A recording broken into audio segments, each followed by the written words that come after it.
Allahu Akbar. Our position is that extremists have tarnished the meaning of jihad in the public conversation, in the public sphere. Jihad is a central tenet of the Islamic faith. Simply put, it means to struggle to get to a better place, to struggle in the way of God, in the way of Allah.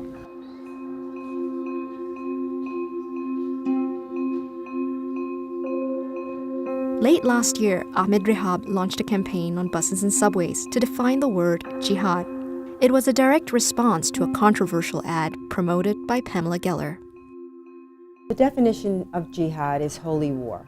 I don't dispute that there are Muslims that do not, associate violence with jihad, but there are a great many Muslims that do. For more on the studio is Pamela Geller. Now, I want to ask Pamela Geller first gained prominence for her opposition to the construction of a mosque and Islamic cultural center near Ground Zero.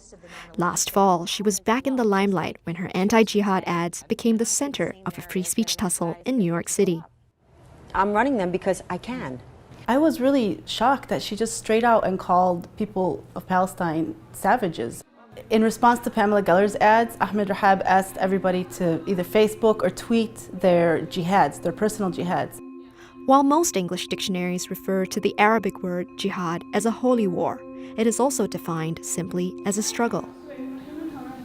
The My Jihad campaign is a campaign to educate people about what the word jihad is, which has been misused by Muslims and non-Muslims. Jihad literally means struggle, and so we wanted to bring out different struggles of different, your typical Muslim Americans. Dalia Hasabala says her personal jihad is to exercise. Yeah, I said, okay, cool, we'll just do a photo shoot and it's probably going to be on the website. I had no idea it was going to go on buses. I kind of didn't believe it in the beginning, but then I was very surprised when it actually happened. The ads appeared on buses in Chicago and San Francisco and subway stations in Washington. Last month at the Chicago office of the Center for American Islamic Relations, volunteers posed for new campaign ads. I want you to talk to me with your eyes. Yeah? Tell me your journey, your story. Okay? The campaign prompted Ms. Geller's group, the American Freedom Defense Initiative, to run their own jihad ads on buses in Chicago and Washington. It will soon run in San Francisco. The point of the brand new campaign was to counter a fallacious and bogus campaign, a bizarre campaign, saying that jihad is about getting to the gym on time. I mean, really. Ms. Geller's ads feature Major Nidal Hassan, who is accused of the Fort Hood massacre, the Turkish Prime Minister, and Faisal Shahzad of the failed Times Square car bombing. One ad shows Osama bin Laden and the New York Twin Towers on fire. The fact that she wants to pay money to put bin Laden's face on a bus and bin Laden's words on a bus. We all know bin Laden. We all know what he said. But she feels the need to echo his message. She's someone who wants to agitate just like he did. Whether you agree with our position or not, the First Amendment protects all speech, not just ideas that we like. That's easy. It's ideas that we don't like that require protection, because then who would decide what's good and what's forbidden? The MTA, these Muslim Brotherhood groups?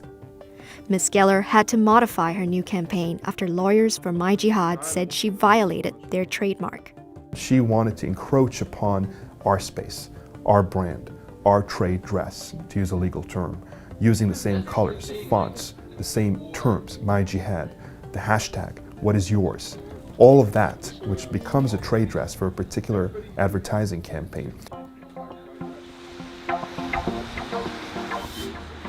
In Chicago, commuters seemed unaware of the controversy playing out on the side of their buses. I just don't pay attention to media and stuff like that, just because I know the subliminal messages and the stuff that goes on behind it, and it's nothing good, so. Most don't care or are confused. I've seen them similar, like those around the city. Like the positive one that I saw, or the other one I saw, I like that one a lot more than the one on the side of this bus.